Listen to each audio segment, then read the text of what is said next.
Sunny ways, my friends. Sunny ways. Your 16 seconds are up. I'm going to ask you again because nobody believes you when you say you don't know how much money your family has got from the wheat group. You've had a month to look into that. You knew you were going to testify here. Again, how much money total have your brother, mother, and spouse received from this organization? How much? That information has been publicly shared, but I will highlight. Well, then tell me what it is. Can you dig it? Can you dig it? Can you dig it?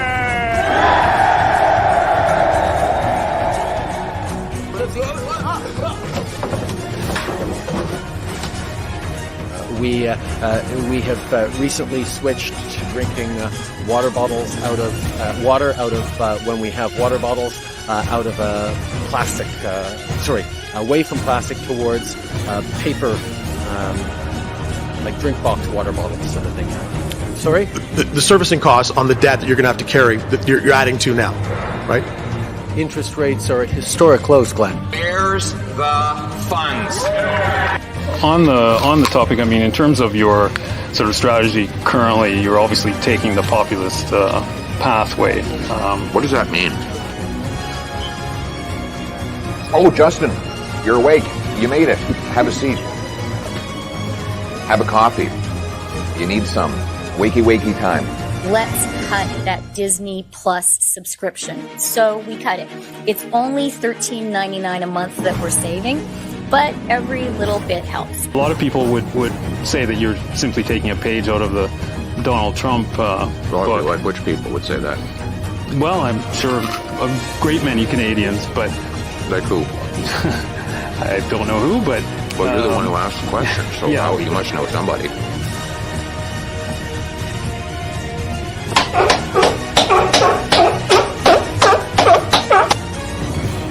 Yeah, that's all that's coming off. There's nothing else coming off, yeah. I'm not Justin Trudeau here. Knockout!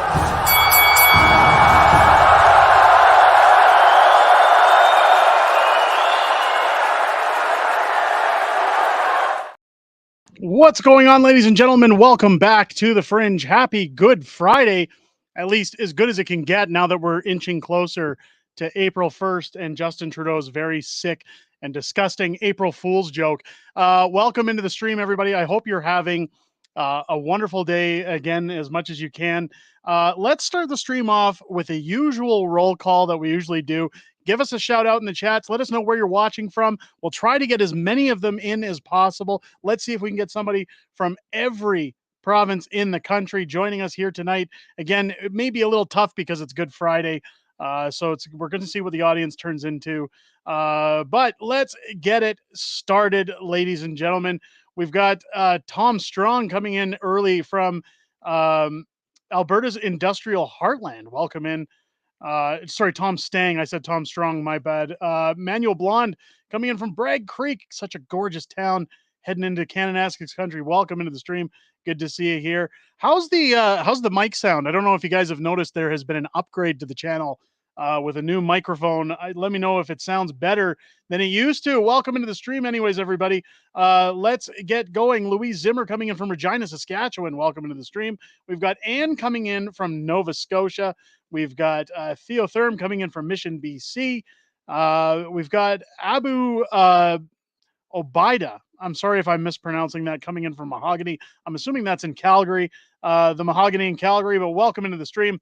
We've got Tammy joining us once again from Elliott Lake, Ontario. We've got Howard Johnson watching in from Nova Scotia, and New Mike coming in from New Brunswick, as well as good old friend of the channel, Master Snatch, joining us from good old Ottawa, Ontario. Welcome in everyone into the stream. We've got Pam coming in from Ontario, non-compliant Canadian coming in. Greetings from Eastern Ontario. The carbon tax is just a cash grab for the Trudeau Liberals to pocket. In other words, it's a wealth transfer, and transfer does not go towards the climate. We're going to get into that tonight as we discuss Trudeau's climate crisis. Welcome into the stream. We got Walk with Wally coming in from Fort McMurray. Welcome in. Trudeau's a commie coming in once again from Calgary. We got Brad Peterson coming in from Communist BC. welcome in. Yeah, that is YYC Mahogany. Welcome in, Abu. It's great to see you. Rob Stevens coming in from Winnipeg. Great to see you here. We got James Meeker coming in from Ottawa, Ontario. Welcome in. Biggie K saying I canceled Disney Plus and now I can afford upgraded beef. There you go. Hey, it's $13.99 a month, but it all adds up, right, ladies and gentlemen? Welcome in. Great to see you. Kim Allen coming in from Niagara, but Florida at the moment. It's a good thing you're out of Niagara because I hear they call the state of emergency because people are going to look at an eclipse or something. I don't know. Everything that happens in this country is crazy these days. We've got Raketrick, I hope again I'm pronouncing that right, coming in from Lake Country, BC. Great to see you in here. Callie Surfer Girl, the double carbon taxed BC, welcome in as well. Callie Surfer Girl, it's great to see you back in the stream. We've got Pierrette Gagnon coming in from Ontario, Upper Canada. Welcome in. It's good to see you in here. We've got Kyle coming in from Alberta / Saskatchewan. I'm going to assume that's Lloydminster, maybe. Welcome into the stream. We've got Colin coming in to the stream as well. Great to see you in here. Era coming in as well, saying the mic's perfect. That's great. I'm glad. I hope it's good. I hope it at least serves as an upgrade for the channel because you guys deserve better stuff as this continue. God, I can't even get my words together tonight. As this channel continues to grow, there goes the dyslexia jumping in. We got Carol coming in from Hearst, Ontario. Welcome into the stream. We've got Biggie K coming in from Muskoka. We've got Alan coming in from Sudbury. Welcome into everybody. Great to see you. Rob Robitaille coming in. Miss Alberta, 30 years now, Northern Ontario, surrounded by Leafs fans. Yikes, that's scary, but welcome into the stream, Rick. It's great to see you in here. We've got Eat Me coming in from Quebecistan. Welcome in to the stream. It's great to see you. James says it's just north of you in Wetaskiwin. There you go. Welcome in. It's great to see you. Trudeau is a commie again, joining us from Alberta. Great to see you. We've got National Jones coming in from Parry Sound, Ontario. Great to see you in here as well. We've got Daria coming in from Kamloops, BC. No rebates here. I don't think anybody got rebates, but welcome into the stream. We got the blackface son of Castro coming in from good old Nova Scotia. Welcome back. Great to see you. It's Walk with Wally. Hey, I made the shout out. I'm stoked. Hey, you'll always make a shout out in this channel. I love to try and get everybody in as much as possible, but welcome in. It's great to see you. We got Sandman coming in from Owen Sound, Ontario. Great to see you in here. Old Gamer Cat coming in from Grand Prairie, Alberta. Great to see you in here. $2.01 gas in Sook, BC. We're going to get into the gas prices tonight, so hang on there. We're going to get to that, but welcome into the stream. We've got Yana coming in from Vancouver. We've got Living the Green Life coming in from Grand Forks, BC. Great to see you guys all in here. I know there's a lot of people. I see Dauphin, Manitoba in here. I see Kitchener, Ontario. Guys, we got to get this stream underway. We're almost 10 minutes in, so we're going to get to it. I apologize for anybody. Again, we have so many amazing community members hanging out in this chat, in this stream on Friday nights, and I try to get to everybody. Unfortunately, time is of the essence. I do have an announcement to make that is going to be more embarrassing on my part and better for everyone here. At least I've been told it's going to be better. I have to inform everybody that I've lost a little bit of a bet. Now, if you remember in the past, I've had a sponsor on the channel by the name of Funnable Friends. I'm not going to get into what the bet was because it was a very silly farmer bet, as they say in the world of gambling. But I've lost the bet, and apparently for the next month, I'm going to have to suffer anytime somebody puts in a super chat or a membership. And I'm not going to say what the punishment is, but just know that this is not my idea. Anytime a super chat or a membership comes in, hopefully none do, but keep your eyes peeled for the next month. And if people enjoy the punishment, let me know in the chat. Maybe we'll find a way to make it stick around. I sure hope not, but welcome into the stream nonetheless, ladies and gentlemen. Let's get on to what is going on in politics. God, Justin Trudeau's carbon tax. I'm going to have a video coming out on the 1st talking a little bit more about it and what's happening in terms of how this is going to affect the average Canadian. What's going to happen with the increase in carbon tax? Because we all know that it's not just the gas prices that are going up, but of course, those are passed on, as Pierre Poilievre always says, to the farmers who make the food, the truckers who bring the food to the stores, and the stores who then have to mark up the food to get it out to good folks like you and I. Well, let's take a look here at the current gas prices. Now, I've pulled up from Gas Buddy what it claims are the current gas prices in the country right now. I don't know if I really buy into this because in Alberta, I think this is just a provincial average, because I know in Calgary right now, gas is almost $1.70 a liter in some places, but it says here the average is 150.3. Manitoba is sitting at 139.1. Ontario at 152.7. Pretty much the same in Saskatchewan. Northwest Territories sitting at 158. Quebec says sitting at 164. Nova Scotia 167, which again is roughly what it is in Calgary. New Brunswick sitting at 168. PEI sitting at 169, Newfoundland at $1.80, and of course British Columbia, the most expensive out of the lot, sitting at $1.86. Now, some of these places, I don't know. Again, I can't speak on the validity of Gas Buddy's prices, but what's alarming about this is that May long weekend typically ends up being the month of the year where you see gas prices shoot up, because let's be honest, they always say that price fixing is illegal, but yet gas stations magically see their prices shoot up every May long weekend. It punishes people to travel in the summertime. We all know how it works. We're no strangers to how this goes down for summer vacations. But now we're seeing, with the increase in tax, I know in Alberta, Danielle Smith, of course, sitting on a panel with 6 other premiers that are in favor of convincing Justin Trudeau to spike the hike or axe the tax, at least the April 1st tax. Now, Danielle Smith sat on a panel with 2 other premiers, I believe Scott Moe, and I can't remember the third premier. She sat, again, I'm going to have to get a video together on that for you guys because there's some things from that I want to highlight. But again, sitting down to try and urge Justin Trudeau to pull back on his April 1st tax.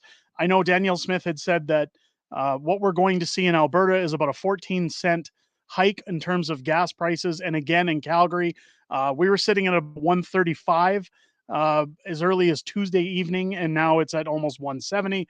So again, our prices have already been adjusted prior to April 1st. And it's going to be curious to me, again, because this is Easter weekend, because it's a traveling weekend, I'm going to be curious to see if the price even goes higher than what it's currently sitting at in Calgary, or if this is in fact them adjusting for the inflation of Justin Trudeau's April 1st carbon tax.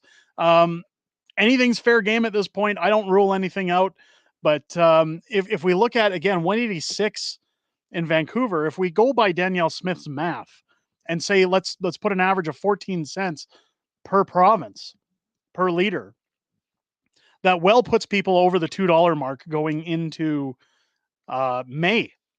What's going to happen in the summertime? I thought that maybe Lionel's telling me it's Premier Higgs. Okay, Premier Higgs joined Danielle Smith and Scott Moe in that panel. And again, I'll have a video covering all of that. Again, I've been trying to get all the video clips together and make sure I've got all my talking points together. So I won't talk too much about that tonight. Again, keep your eyes peeled for a video. We'll have content uploading over the weekend. But with May long weekend approaching and this increase in carbon tax, the question is are we going to see a massive gasoline jump over the summer, or are things going to stabilize and stay roughly where the carbon tax has put the price of gas? I, for one, am going to go under the impression that we're going to see a dramatic increase. Provinces that were never close to the $2 mark per liter for gasoline are probably going to see well over $2 a liter over the summer. It's a cash grab, just like the carbon tax. Now, year after year, and I've been saying this since my teen years, you always notice, like I said, going into this, that gas prices tend to shoot up every long weekend. And they say, well, it's supply and demand. It's just that we don't have enough gasoline when people want to travel. Well, here's the thing, ladies and gentlemen, people travel every summer. People go on vacation every summer. Gasoline companies using that as an excuse is hogwash as far as I'm concerned, because they know people are going to be going to their cottages, to their lakes. They're going to be going on holidays, getting their campers out. It's just them cashing in and price fixing based on what fits their necessities. One thing I'll also argue is that when it comes to the price of gasoline, I find it funny how there's a lot of people I talk to in regards to the current price of gasoline that don't quite understand just how much of that price is taxes, how much the government takes versus how much petroleum companies make, as well as the retailer who sells the gasoline. Now, to break it all down into Cliff Notes version, a very large portion of what you pay at the pump goes to mostly the government and their taxation, and then a small leftover portion goes towards the petroleum companies like Petro-Canada or oh, hold on, guys, we've got $10 super chat coming in from Jamie Stroud. You lost a bet to Snatch, LMAO. Yes, Snatch is part of Funnable Friends. Now, the punishment, ladies and gentlemen, I've been told that anytime these super chats come in, well, I get shot in the face with money. That's right. I get the money shot here on the channel every single time a membership or a super chat comes in, and now I have money all over my desk. I hope you guys enjoy it. I hope you guys continue to enjoy it. Well, I just got Snatch's money shot all over my face. Welcome into the stream. Thank you so much for the $10 super chat, Jamie. I appreciate it. Now, where we were at, that actually went over better than I thought it would. Where we are at is when you look at the gasoline prices, when it comes to the retailers take a very small percentage of the profits that come from gasoline. In fact, I used to know somebody who owned a local gas station in Calgary who said that they actually lose money sometimes on the profits of fuel based on what they're charged to get it in. And so now this was also in the late 90s, early 2000s. This person told me this, so I'm sure things are well adjusted today to make profits for providers of gasoline. But a very small, regardless, a small percentage of what you pay at the pump is actually going to the retailer. Now, of course, there are ways to save money on gasoline. People look for the best deals. People shop around, and people reduce how much they're driving. And ultimately, Justin Trudeau has made no qualms with saying that that's the whole purpose of this carbon tax, is it's supposed to, I guess, push people not to drive as far or drive as often. But the sad reality is, especially living in a city like Calgary, which is very widely spread out, however, not as large as cities like Toronto or Vancouver, Montreal, where most people have to commute in order to get to their jobs. Most people have to find some means of transportation in order to get around their day-to-day lives. It's not like living in somewhere like, say, the UK, where you can walk out to your neighborhood corner shop to get your groceries. Your pub's within walking distance. Everything's within walking distance. I think everybody knows where I'm going with this. It sounds similar to 15-minute cities. And of course, that's what this carbon tax is here to do, is set up the argument, I feel personally, for 15-minute cities, so that, hey, you have to drive if you're within walking distance of your local store. You don't have to take your long trips to work if you can work from home. There's many things that are going to push the argument for 15-minute cities as time goes on. I, for one, don't agree with them. I don't think that they're beneficial. Although I am somebody, oh, here we go again. I am somebody who agrees with convenience, but I don't agree with the concept of 15-minute cities. Another money shot from Jamie Stroud. You guys gotta stop. Another money shot, full facial. There we go. I hope you guys are enjoying the punishment that I'm enduring of this money gun. I thought it was a silly idea. Yikes. Thank you so much for the super chat. Let's get into some of the chat.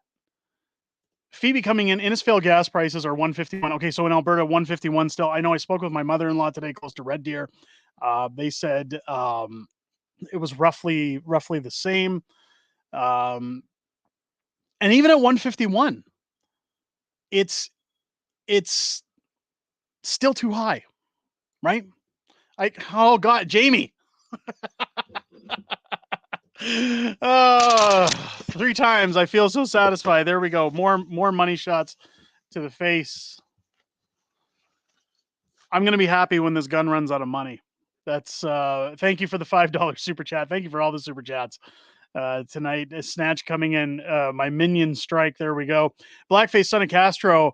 It was $1.70 per liter yesterday here in Windsor, Nova Scotia. That's crazy. Crazy. Tammy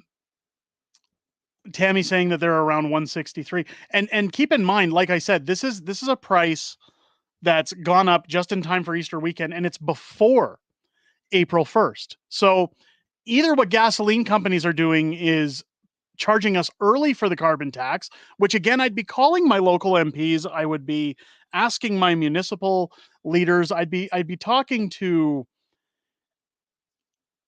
anybody with any level of authority to ask where do these petroleum companies, these retailers, get the idea to charge prior to April 1st for an April 1st increase. We all know that the cost of gasoline right now, or the price of oil per barrel, which usually dictates the cost of gasoline, should have very little to do with the high prices that we're currently paying. It's merely the carbon tax that has raised prices so high at the pumps. So why are we paying 4 days in advance? Sorry, 3 days. If you count today, tomorrow, and the 31st. Why are we paying 3 days in advance, or 4 days if your city was like mine, where it silently raised its prices Wednesday evening going into Thursday morning for something that wasn't supposed to be implemented till April 1st? And I don't know if anybody who maybe works in the petroleum business or knows an answer to that is in the chat. Maybe they could let me know. Let's get caught up in the chat. Jennifer Francis, I heard Justin's net worth is around $400 million. I don't think it's that high. The last I heard, it was just over the 100 million mark. Keep in mind, again, when he took office, he was worth a mere $9 million or 7 million. It was somewhere around there, but it was below 10. Guys, I'm just noticing, wow, 500 viewers in tonight's live stream. I hope you're hitting the thumbs up button. Get us out there in the algorithm. Let people know this is something worth watching. Again, every time you hit those thumbs up, it tells people that this is a great stream to watch. We've got Two Flip coming in saying it's 110 million. There we go. The one thing that I want to take notice of right now, and it's the one thing that I've noticed in my comment section, where we've been talking about the carbon tax increase. We've been talking about everything that's coming ahead April 1st. The one thing that a lot of channels aren't talking about that I wanted to talk about tonight is the big fat pay raise that MPs are getting. And I wanted to save that for the stream. That's why I haven't included it in a video this week, because I find it appalling that you've got guys like Pierre Poilievre saying, hey, let's axe the tax, let's spike the hike. Nobody really wants to acknowledge the fact that MPs, much like municipal staffers, much like provincial staffers or MPs, they all give themselves self-appointed raises. Now, call me crazy. I don't know any other job in this world where you can go in and just decide one day, you know something, things are a little rough, things are getting a little more expensive. I think I'm going to give myself a well-due pay raise.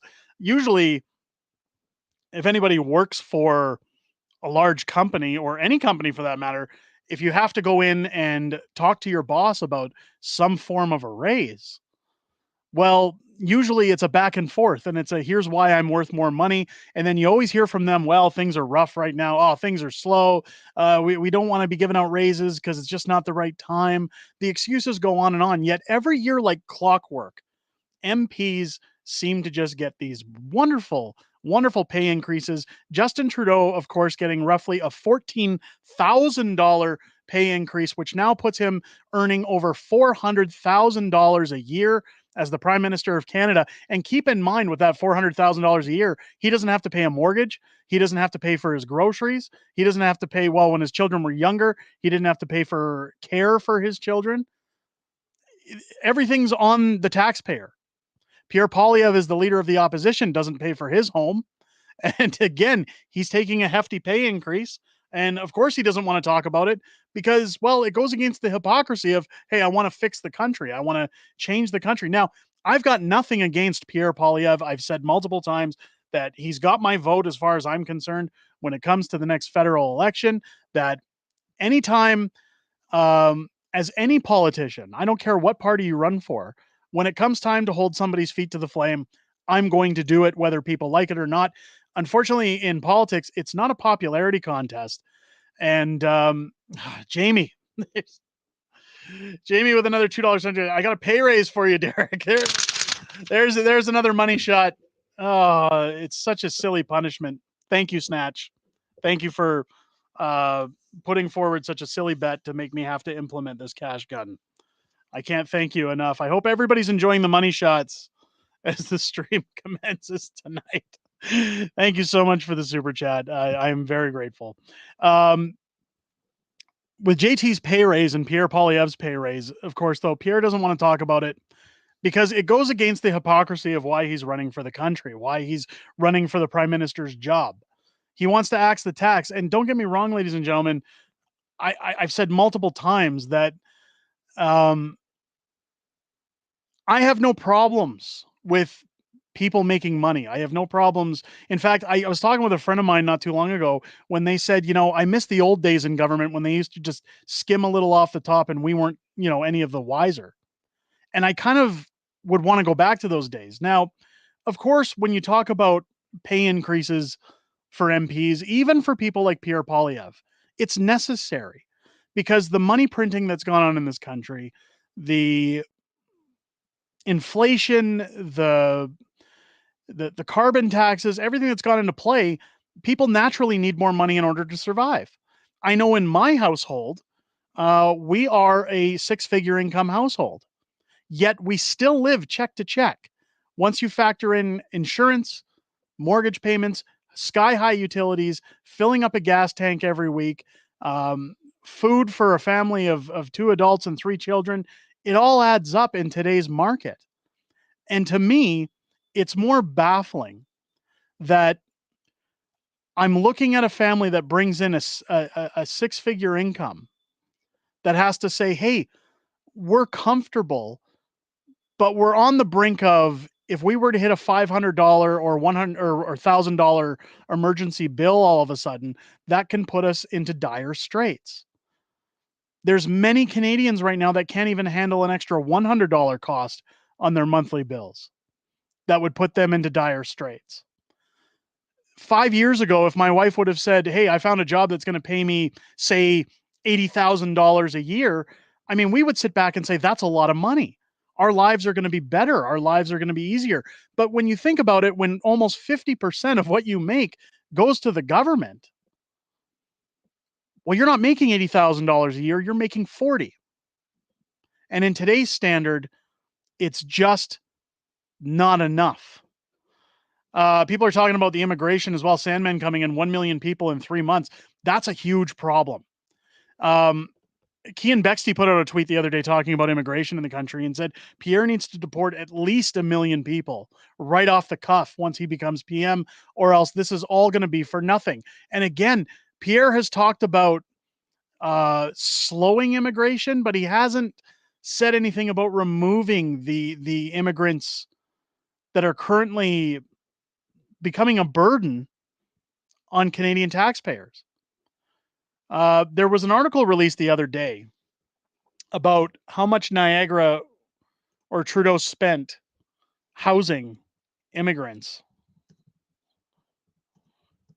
Does anybody know that number off by heart? I wasn't going to talk about it tonight, but I feel like we should.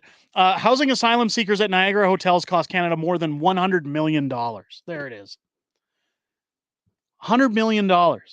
So while we're sending all of our money to the Ukraine, and while we're talking about Gaza and everything else, we're footing upwards of $100 million to house illegal migrants crossing over places like Roxham Road, coming into the country, setting up their tents, adding to the crime, adding to car thefts, adding to our costs of living. And of course, the thing that a lot of people don't consider is that, like, everybody knows Justin Trudeau does this because it's buying his votes. It allows these people, once they're granted their asylum, well, they get to vote. And they don't know anything about Canadian politics. So they look at the guy who was in charge that brought them over the border, the guy who gave them their better life. So they say, well, we're going to vote for that guy. Why do you think Pierre doesn't want to get rid of them? Because if Pierre allows them to stay, well, guess what? Those are all votes that are in his pocket. And again, I'm not harping on Pierre, but the problem with bringing in immigrants is that if you don't have houses to support them, if you don't have jobs to support them, I think they said something like 80% of the illegal migrants that come into this country feed off of the welfare system.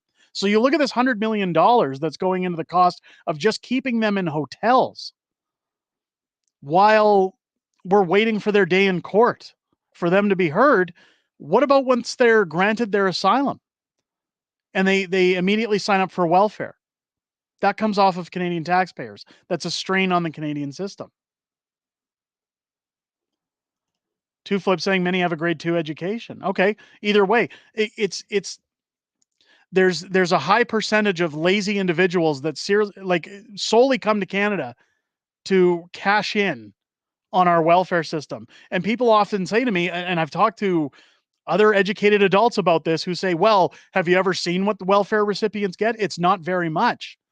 Well, when you come from Nicaragua or Honduras or what Donald Trump always refers to as a third world shithole, and you come to Canada, welfare can even seem like cashing in on the lottery in contrast to living conditions where you came from.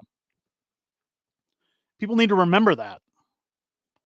It's not all for the average Canadian who looks at what welfare does for a regular person, somebody who's used to paying their bills, somebody who has a job, somebody who's never had to lean on that system would say it's not a lot. But coming from those places, it's Ange coming in.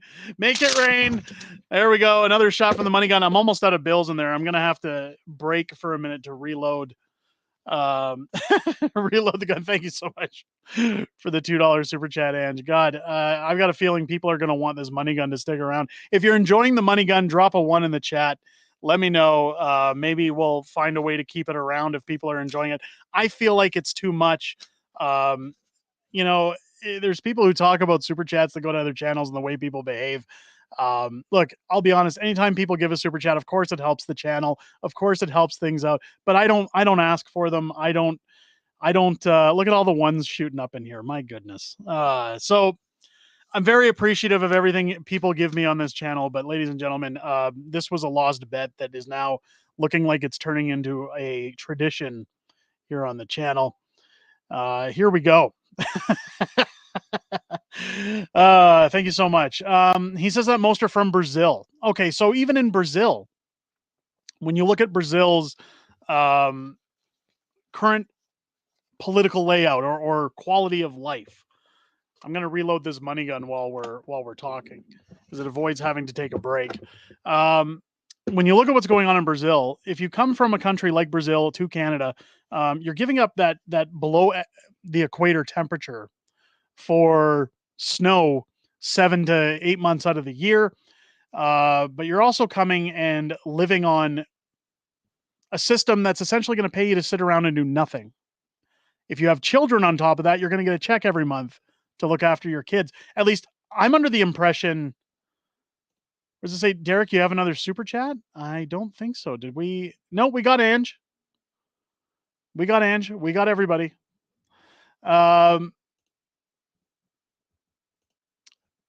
You've got the stupid money guns are distracting me from the conversation. You've got people that are, to my knowledge, getting checks from the Canada Child Benefit as well as their welfare. So it's kind of like a double dip.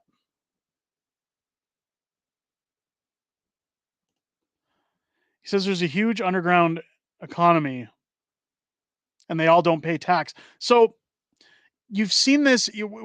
Anytime people want to talk about this problem or say that it's not a problem, I always tell people to go look at California.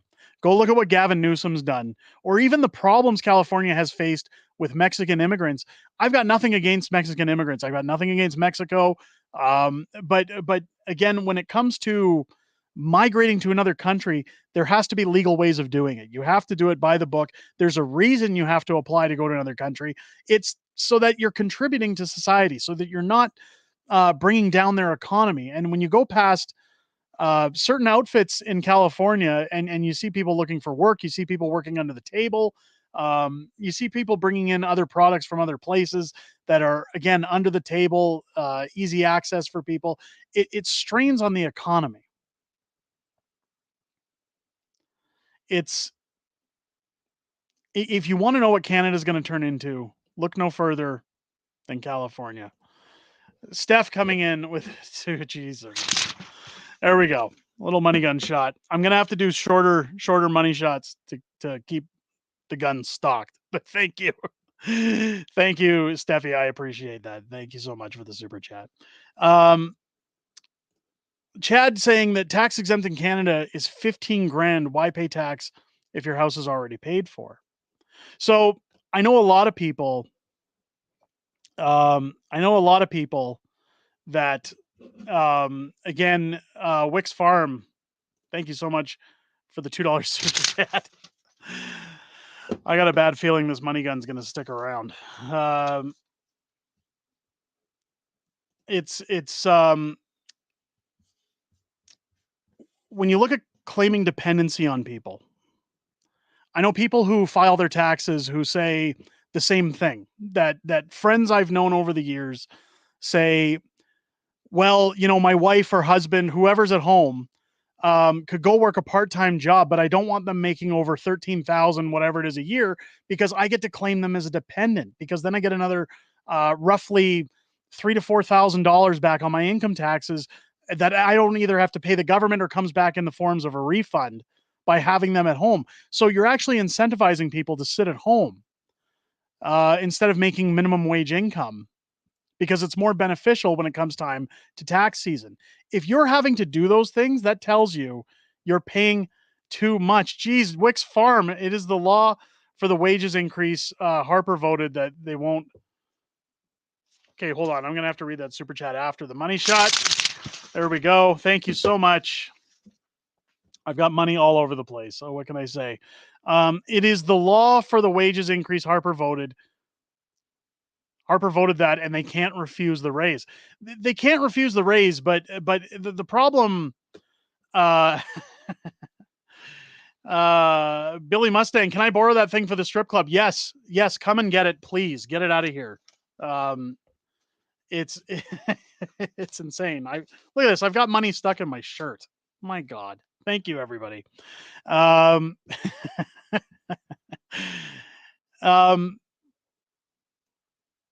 keep losing my place now because of this stupid bet. When it comes to minimum wage increases, I've seen in Alberta that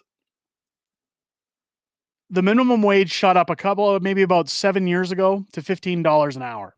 This was a mandatory minimum wage increase that the NDP and Sheriff of Nottingham, Rachel Notley, put into practice in Alberta. And it was in order to make things more affordable for those making minimum wage. Well, that was around the time that places like McDonald's started bringing in those menu boards where you could manually order your food, where they didn't have to have as many staff on hand. And as a result of that minimum wage going up, well, it didn't really benefit those making minimum wage, because places like McDonald's that were, say, deals to eat at, or and I'm using McDonald's as an example, but even places like Tim Hortons, Starbucks, Walmart, any of those places, you saw dramatic increases in the cost of product because, well, those businesses said, we have to pay our staff in order to stock shelves. We have to pay our staff to make and serve the food that you're ordering. So with that $15 wage increase comes an increase in the costs of goods and services. The problem there is that people making minimum wage think that they're getting the deal of a lifetime, but they don't realize they're still getting priced out of a market, while the middle class are now struggling because their bills just got tighter and they're making more than minimum wage. And of course, nobody says that there's a mandatory volume that their wages have to go up in the middle class in order to justify the shift from $15 an hour for minimum wage to what, the average person who was making, say, $40,000 a year at the time was then suffering, because it's equivalent to almost making 30 by the time that wage increase is done and prices have been adjusted. White Ravens coming in. Ontario, it keeps rolling over and over, and it never gets any better. Absolutely. In Vancouver, they are making a minimum wage $25 an hour. Again, this is a prime example that you could make it $100 an hour. It doesn't really matter. The people that suffer most are the middle class, because what the middle class will start doing is they'll start looking at minimum wage jobs and saying, well, I bought my house X amount of years ago. I don't have a skyrocketed mortgage. I'm going to go work a minimum wage job. I'm going to go work for $25 an hour. I'll pay less taxes because I'll be in a lower tax bracket. I'll have dependents I can claim on my income tax. And then the prices of all your goods and services are going to skyrocket. When it's $25 an hour, I saw this in California again when I took my kids there in September. We took an early morning flight, and we were headed for the theme parks when we landed. And of course, we stopped. We had to get lunch before we would go, because I sure as hell wasn't paying, theme park pricing for my kids. So we ducked into a McDonald's. Now, for myself, my wife, and 3 kids to eat, my wife and I each got, I think, like a Big Mac meal, and my kids got Happy Meals. It was $60, and that's $60 US. And at the time, the minimum wage had just gone up to, I believe, roughly $20 an hour. They had signs outside saying, start now at $20 an hour. It blew my mind, because all I was thinking is that's $20 an hour US. That is insane. So at that point, we said we might as well be buying money at the theme park, or buying food. I mean, we might as well go to a nice restaurant where it's only slightly more expensive than to eat the crap that they serve at McDonald's. The whole purpose of places like Wendy's or McDonald's was that it was supposed to be value. You knew you were eating crap, but it was value for your money. It was a quick meal and affordable. You can't do it anymore. Magic Man saying cheeseburgers were 89 cents when I was a kid in the 80s. They were $1.30 up until a couple of years ago in Calgary. What was it? The McDouble? My brother used to come here to visit from Winnipeg all the time, and he would live off McDonald's while he took the infamous 14-hour drive from Winnipeg to Calgary, because he'd hit McDonald's drive-through and get 2 McDoubles for less than $3. Now you can't get anything for less than, a kidney if you go to those places. Phoebe saying, I quit eating out years ago. It's so expensive. It is expensive. We've done the same in this house. In fact, this evening, just before the stream, I wanted to go out and chat with some of the folks at the Recall Gondek campaign for recalling Calgary's mayor. I'm going to get into some of that stuff in the stream as well. But we went to a pizza place. We went and sat down in a restaurant. Why? Well, because if we're going to go out, I'd rather enjoy what we're eating and pay, again, a fraction more, not by much. Because when we were done, even with the waitress's tip, for myself and my wife to split a pizza and for my kids to all get a meal, it was still only about $15 more than we would pay currently to go to somewhere like McDonald's. And the quality is leaps and bounds above McDonald's, obviously. And that included the tip to the staff for doing their job. So we actually paid less. It was insane.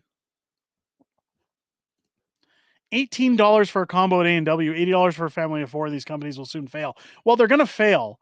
And it's funny you mentioned that, because in Calgary, again, if you follow the videos I've put out on this channel, I've talked a lot about Jody Gondek's insane single-use bag law for restaurants. So again, if you go through somewhere like McDonald's or A&W, you now have to pay for the bag for your meal to sit in order for you to take it home. It's a drive-through. Those costs were always added into the price of what you're paying at these places. Now, if you go to places like Walmart and you need one of their crappy little cloth bags that used to be 35 cents, they're $1.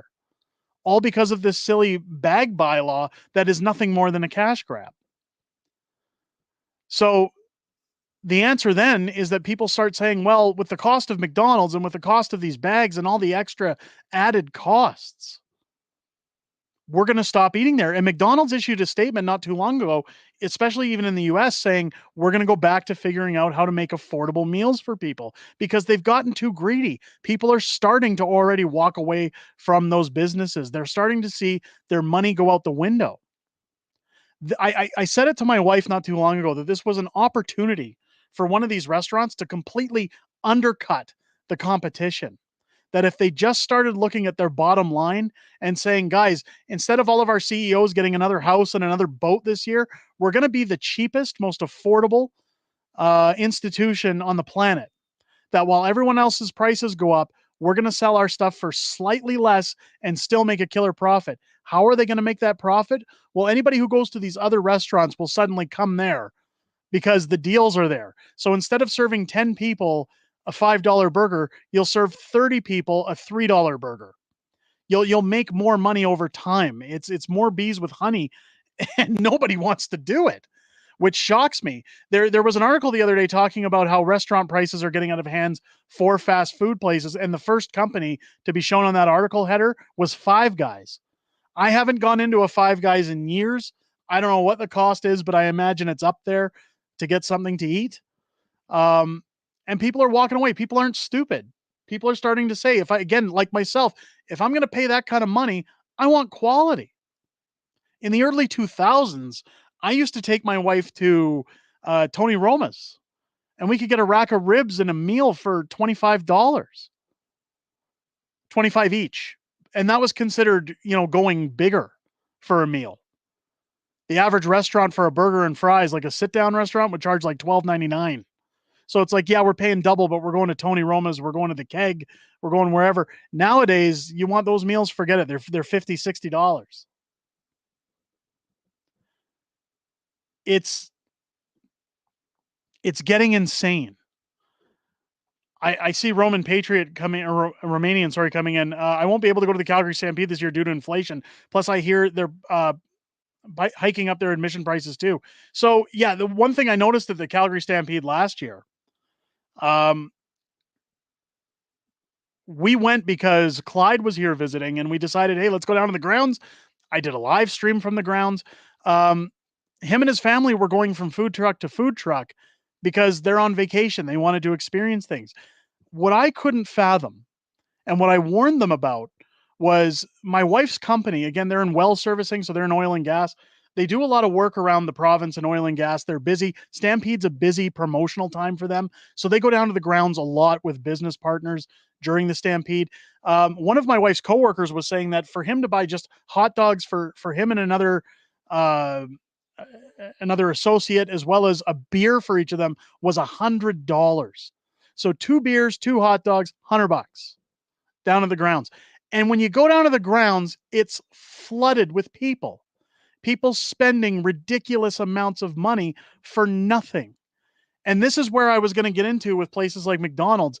The gripe that I have with people is the stupidity around services like DoorDash and Uber Eats. I don't understand how those companies are still in business. If you've never used DoorDash or Uber Eats or any of those services, I'll tell you, I've never used them. I've had friends come over that hang out and then say, hey, let's order out. I'll use DoorDash. I'll order from them. And it always shocks me just as to what the total is. Chad with a $5 super chat, no money gun required. Chad, yeah, you got my last bill. You got my last bill out of the no money gun required. Listen, Chad, I appreciate the $5 super chat. Thank you so much. I'm going to have to reload the money gun. But I do appreciate it. Thank you. I appreciate more that you said no money gun required. Hamburger Helper used to be cheap and good. Now it's almost $5 a box, and the noodles are disgusting. I haven't had Hamburger Helper in ages, but I wouldn't know. Chad is a Chad. Chad is a Chad. What I've noticed about Uber Eats and DoorDash.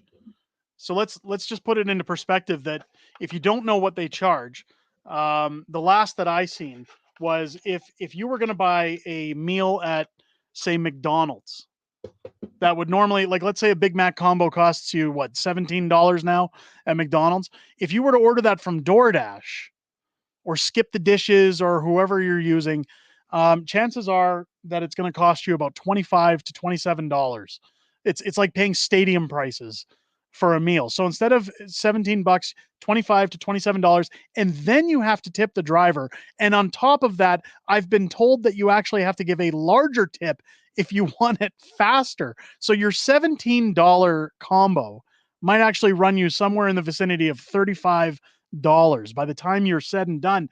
And every time I go into any of these places or drive past any of these places, they're riddled with Skip and DoorDash drivers. Who is ordering this stuff? Who's paying these prices at a time when people are talking about record levels of people going to food banks, when you're talking about people suffering, the carbon tax crippling people?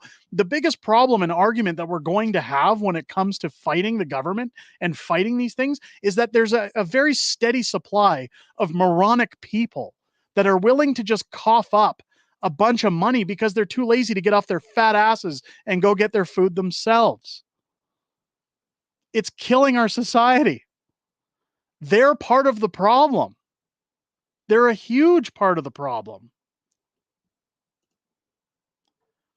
We can complain all day, but financial education is more beneficial when we think, knowing how money flows, and you can set yourself where it lands. Yeah. I just bought Hamburger Helper at $2.69. You have to pick and choose stuff on sale. Yeah, so one thing that I do, and I know I talk to people about money saving tips that I was going to bring into the stream or do videos on them. One thing I'd recommend for everybody in this stream that's watching, go get a vacuum sealer. Now, there's a guy that I watch it's a barbecue channel on YouTube. This guy does a lot of money saving tips if you want to smoke a lot of foods or barbecue. And what he talks about is going to Costco, and instead of buying a package of steaks, like if you're going to barbecue for a couple of people, like a 4-pack of ribeyes, is he says to go and buy a big slab of the ribeye and then butcher it yourself. You just cut off a couple layers of fat and then cut them into your steaks. You'll have 30 steaks for $300. You're still spending a lot in one shot, but if you price that out over meals, you're actually saving money. But one thing that he talks about in that video that reigns true, because I talked to my local butcher and I've never looked back, is he says if you put your steak in a vacuum seal, a lot of people don't like to freeze their meats because they risk things like freezer burn. You see this commonly if you use Ziploc freezer bags. But one thing he talks about is that if you actually go and get a vacuum sealer and vacuum seal your steaks one at a time, throw them in the freezer, they will last up to 8 to 10 months without any kind of quality decrease. He's done it himself. He recommends it. And sure enough, I said the same thing. BS, that can't be true. We went and got a vacuum sealer. We do the same thing with our steaks. I can't tell you enough. And if you're going to buy chicken, hamburger meat, steaks, any of that stuff, get yourself a vacuum sealer. They're about $100. But when these things are on sale, that's what you got to look for. So like if chicken goes on sale, if hamburger meat goes on sale, if pork goes on sale, any of that stuff, cut it up, portion it out, put it through the vacuum sealer. That stuff will last you a lifetime. And it's a good way to save some cash when it comes to things. I know with the snow starting to melt, or at least, well, not in Calgary. We're actually in the middle of it snowing right now. But as soon as the snow melts, boy, I'm going to be outside barbecuing as much as possible. I can't get enough of barbecue in the summer.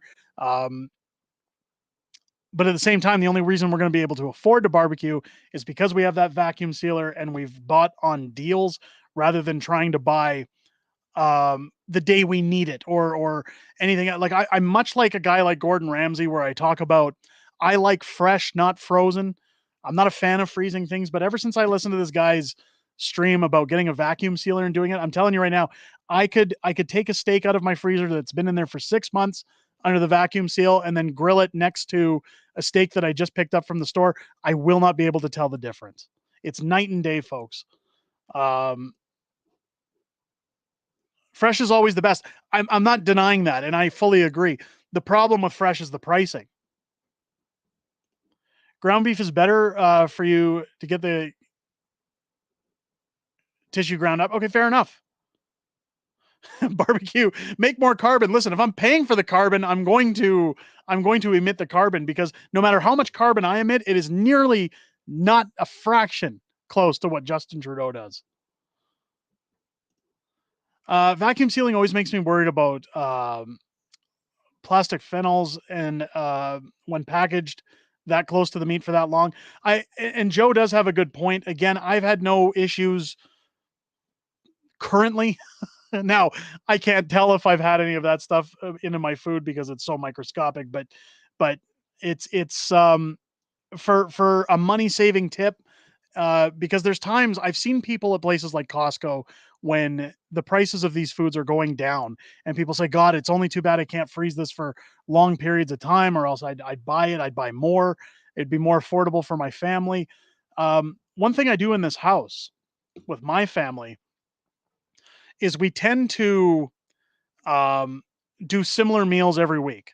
And we'll rotate some in, some out so that, people don't get bored. But that way, when things are bulk or on sale, you can pre-buy all the things you're going to make, portion them out, freeze them, do whatever you got to do. And you can stick to a pretty common low budget on your food. Again, I have a house of 3 children and 2 main adults. Our grocery bill weekly sits below $200 a week. Now, and we eat pretty good. I don't know if you guys can tell by my large puckish exterior, but we eat pretty good, and I'm under 200 a week with 3 kids, and that includes their lunches to send them to school. Again, maybe I'll start making videos about maybe like once a month or every couple of weeks on money saving tips, or how I find we can stick to those guidelines and stay under those guidelines. But it's only going to get crazier as time goes on. Jamie Stroud with another $2 super chat. So refreshing. There we go. Thank you so much for the super chat. There's the money shot for you. Thank you again. My husband and I buy a whole prime rib. Yeah, that's again where if you're able to cut it up, if you're able to butcher it all up, that is a great way to save yourself some cash. When you buy in bulk like that, it's priced differently. And one thing that I hear, did Mr. Sunshine jump into the chat? Did Jasper jump in here? Jasper is in here. Jasper, welcome to the stream. Great to see you. If you guys aren't, by the way, I don't know if you noticed my fake 100 Benjamins here that comes out of the money gun. But if you guys watch House of Canada, do you guys ever watch Jasper's question period streams over on House of Canada? Jasper just hit 100,000 subscribers over on House of Canada. Throw a 1 in the chat. Send him a congratulations. Welcome in, Jasper. It's great to see you. Huge congratulations. That's the second channel Jasper has over 100,000 subscribers. And man, that's impressive to see. My tip of the hat to that man for all the hard work he puts into YouTube. And it's always good to have you in the chat. Chad, I'm in Calgary. Also, I'll take that gun off your hands. Also, no money gun required. Just kidding. I don't take guns from people. Well, Chad, the rules have to apply to everybody. I say it all the time. So there's your money shot. Thank you so much for the $5 super chat. Oh, dear God. I got a bad feeling this money gun's going to have to stick around because people seem to enjoy it. It's crazy. Today I made 4 large loaves of bread, potato and bacon soup, and a huge thing of coleslaw. I buy roasts when they're on sale and slice them into steaks. Stewing beef, smaller roasts. So those are the great things to do. It's a great way to save money, save on expenses.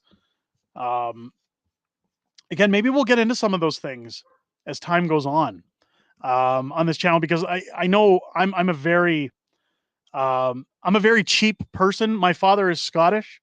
So I come from a very money-centric family that tends to watch what they're spending. My old man used to have a joke that said the copper wire was invented by 2 Scotsmen arguing over a penny. Speaking of pennies, Romanian Patriot with a $2 super sticker. Thank you so much for that. There's your money shot. One thing I want to talk about on the stream tonight is the Recall Gondek campaign. If you guys if you guys follow what's going on in Calgary with the recall petition, part of the reason, now a lot of people don't follow Calgary politics. People are watching this from all over the country, but stick around, because the one thing I want to talk about is why this recall petition is so necessary and why this should actually get carried to other provinces and also federal. I talked about that in a video earlier this week. When it comes to Jody Gondek, now I ran into some of the recall folks earlier this evening. Had a chat with them about their numbers, about where they're at.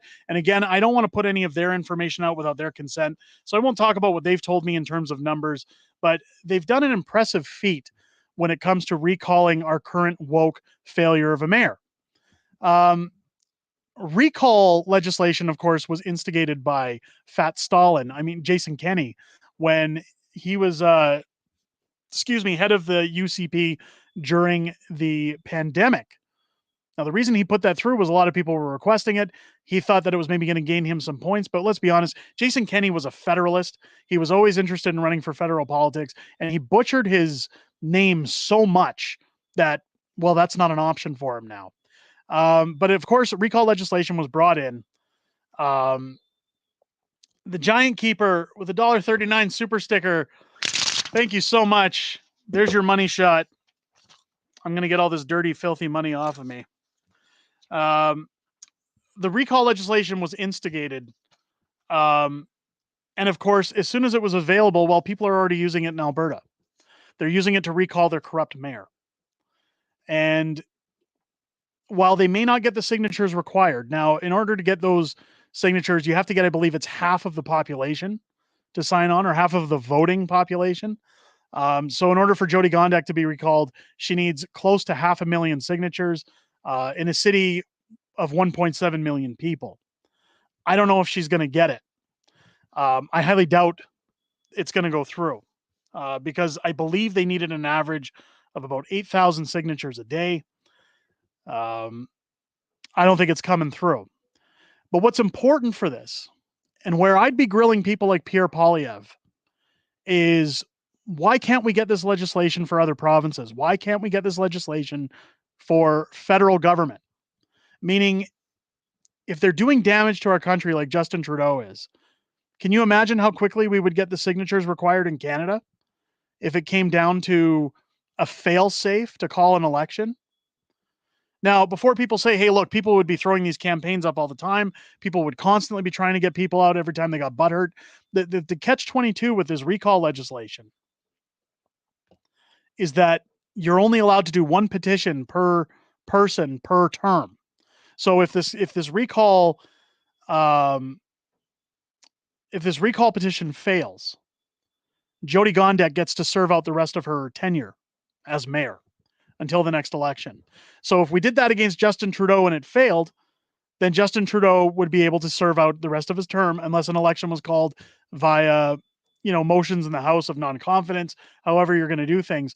But I believe that these are a good thing. I think these are things that should be implemented into the current government so that when you have times like Justin Trudeau has put forward where he has said, well, we're going to corrupt the Senate, we're going to pull on the NDP to prop us up, we're going to basically make it so that we can steal from the country, we can rob the country blind, and never have to pay the price, essentially, while Canadians pay the ultimate price of having their tax dollars, their savings, their livelihoods, their homes, their ability to live stripped of them, and we make off like bandits.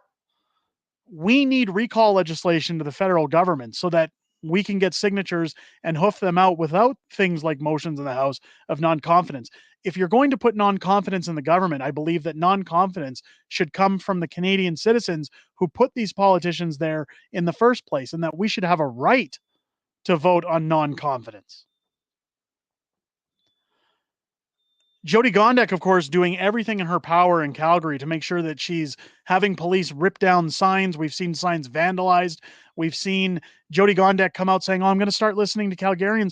Lady, you should have started listening to them over a year ago when you became the mayor and you let crime skyrocket. You taxed people to death. You jumped on the Liberal train and ruined Calgarians' lives. Your time is over.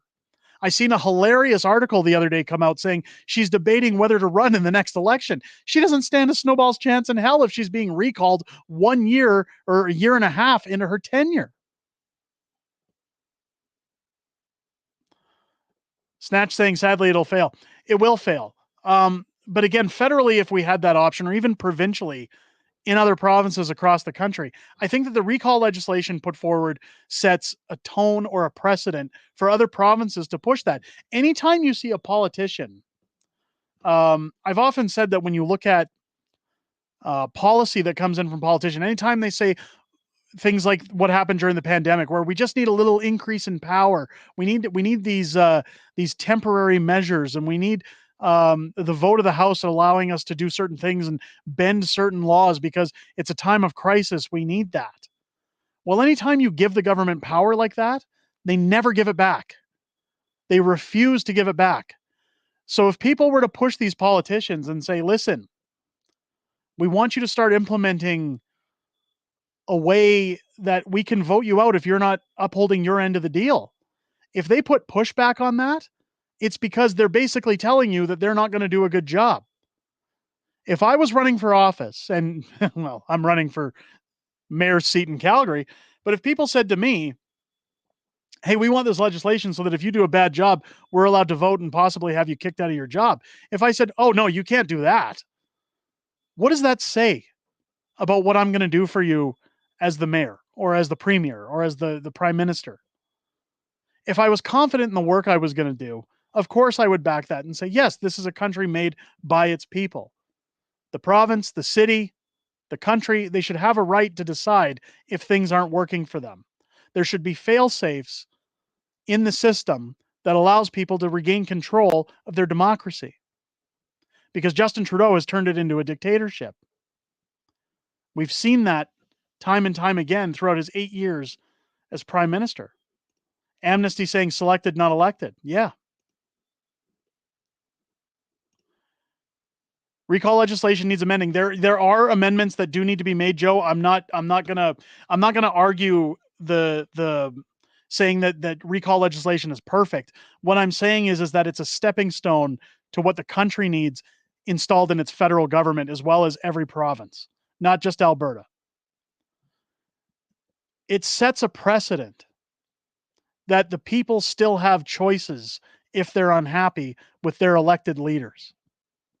They can protect themselves from tyranny. They can protect themselves from overreach or abuse. If you're going to live in a democracy, not a dictatorship, you should have the right to call an election. One should be based off of a number of voters in prior election, not on total population. So those things, again, I agree with. I think those things should be amended. And over time, maybe with this Recall Gondek campaign, we'll see things get amended as time goes on. But I don't know anybody in this chat who's going to say it would be a bad thing to offer that to Canadians when it comes to the prime minister. Even if people didn't like Pierre Poilievre when he became prime minister, they would still need a required amount of signatures, legitimate signatures to force an election. If they had a reason to recall them, then so be it.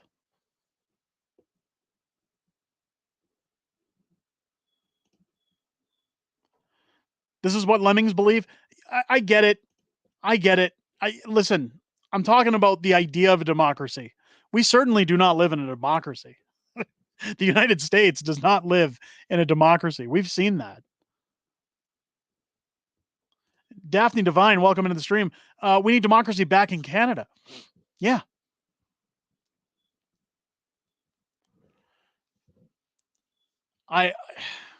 We need a lot of things to change in this country.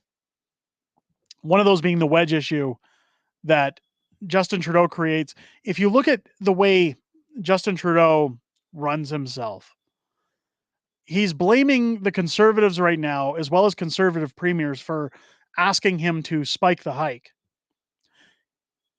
Pierre Poilievre called it out when Danielle Smith brought out her policies about transgender youth not being allowed access in Alberta to puberty blockers, hormone therapy, gender-altering surgeries under the age of 18. The federal government has no place in that argument, yet Justin Trudeau made a huge wedge issue out of it, and Pierre Poilievre, of course, saying, this is a wedge issue. This is what he does. If you look at the last federal election, he took people who had gone through medical procedures, people who weren't, and he divided everybody. Divide and conquer. This is a common strategy where they're basically distracting you. And if you think that Justin Trudeau cares about the trans youth of this country, he does not. He doesn't. He's using them to keep his votes up. That's all it is. It's a business to him. If you've seen my video about Danielle Smith coming under attack the other day, you'll know that I was talking about a church that I know technically isn't a church. It's labeled as a church, running a Drag Me to Church event this Easter Sunday. day and a half from now. Drag Time Story Hour and drag performances, it says, for all ages. So while the drag community says, oh, these Drag Time Story Hours don't consist of any kind of indecent behavior, well, why does it say Drag Time Story Hour and drag performances? It's insanity what's going on in this country. And I don't understand why we don't have more people that aren't putting their feet down saying, you're not allowed to do this to our children. You're not allowed to do this in our country anymore. Leave these kids alone. I think any parent who takes their kid to that event should be charged with child abuse. Kids can't know going in there that they're confused or that they don't understand. You know why they're confused? Because all of this nonsense is being shoved in their face 24/7 by their teachers, by their peers, by television, by the entertainment they consume, by society. They're confusing our kids. Our kids are smart enough to decide what's best for themselves. If my son at the age of 13 tells me that he's starting to get interested in girls, should I say I'm allowed to take him to a strip club? I can take him to the strip club even though he should be 18 to go in there. He's just curious. He just wants to explore his feelings. He finds women attractive. Chad, another $5 super chat. Thank you so much. Enjoy your money shot.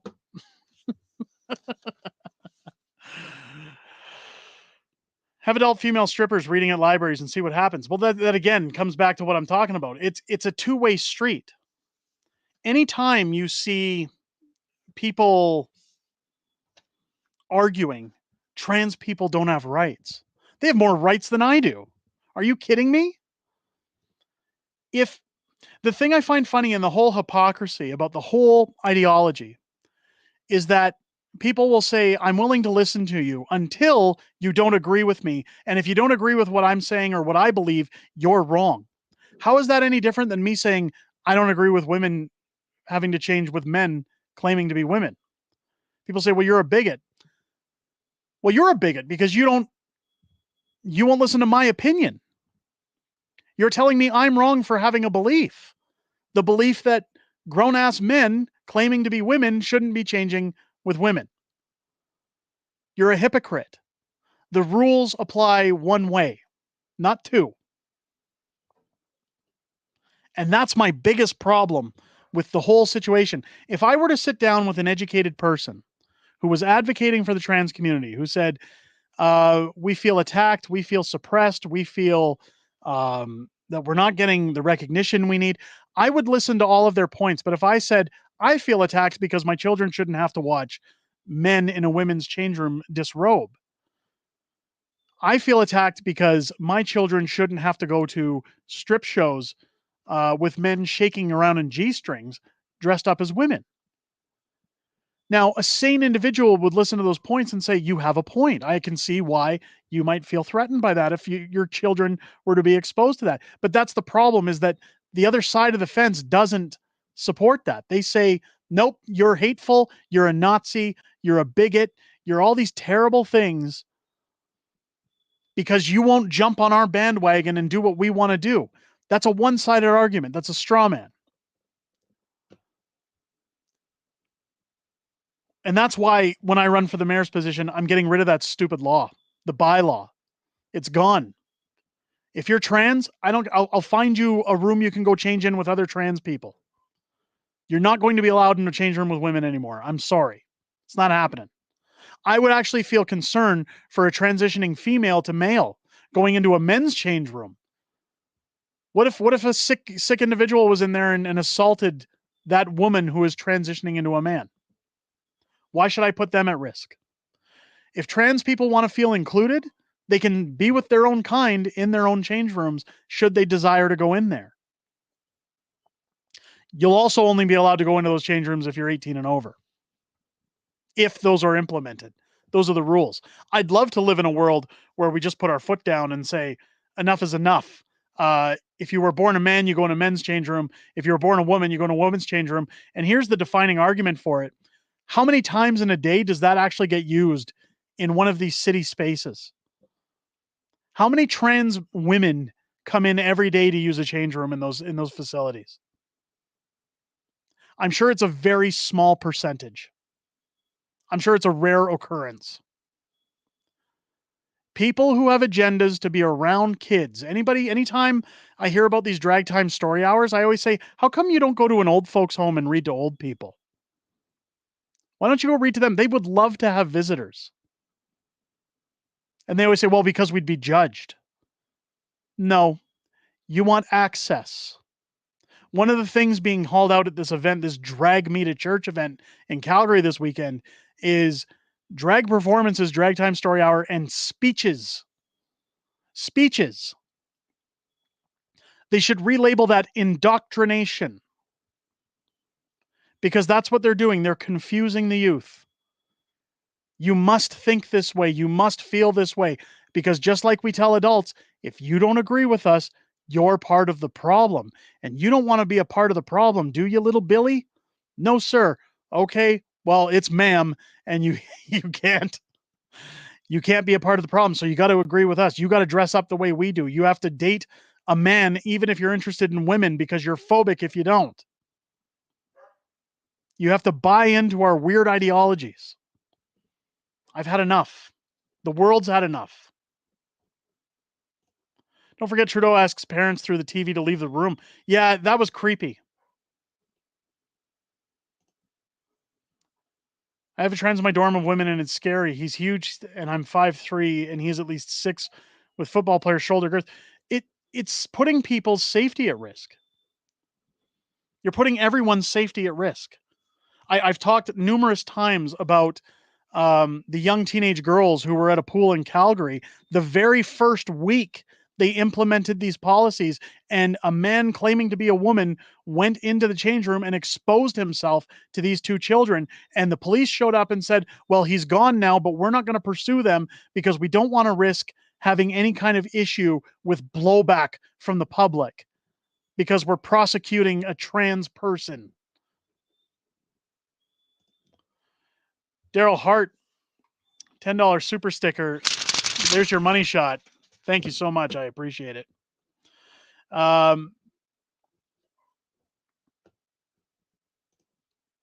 That's the problem, though, to bring the fighting on each other. But that's where, when Pierre Poilievre talks about a wedge issue, when Pierre Poilievre says Justin Trudeau's using this as a wedge issue, that's how you know it's true. Look at this. I got money all over me again. That's how you know this is true. Because the federal government doesn't have a position on this. They can't change any laws on this. They want fighting. They want that community to get so riled up that they're willing to go to war over their beliefs. Because this man in federal office wants to prop them up and support them. He doesn't give a damn about them. Somebody asked Justin Trudeau what he would do if one of his kids said they were trans and wanted to reassign their genders. I guarantee you, behind closed doors, his answer would be very different from what you'd hear on camera. I was blocked on Twitter by Marcy Ian, former CTV prostitute from, I think it was Canada AM she used to be on, and is now a Liberal MP. When she said after Danielle Smith brought out her policies, oh, we were up into the early hours of the morning consoling people's trans children because Danielle Smith's hurting them. Whose kids are you sitting with? But I asked her flat out, well, you have 2 young children that look to be under the age of 13. Are you going to give them puberty blockers? Nope. Instant block on Twitter because, well, hate to have her answer that question honestly. You know darn well she's not going to give those to her kids. She wouldn't subject her kids to that kind of stuff because she doesn't care about it. It's a grift. It's a wedge issue. They don't care about the rainbow community. It's all depopulation agenda. It's multiple things, but that is one of them. That is one of them. They're bringing in 1 million immigrants over a month or 3 months or whatever it is. They don't want us to populate the earth. They want to bring everyone here. Take over. It's crazy. Absolutely crazy.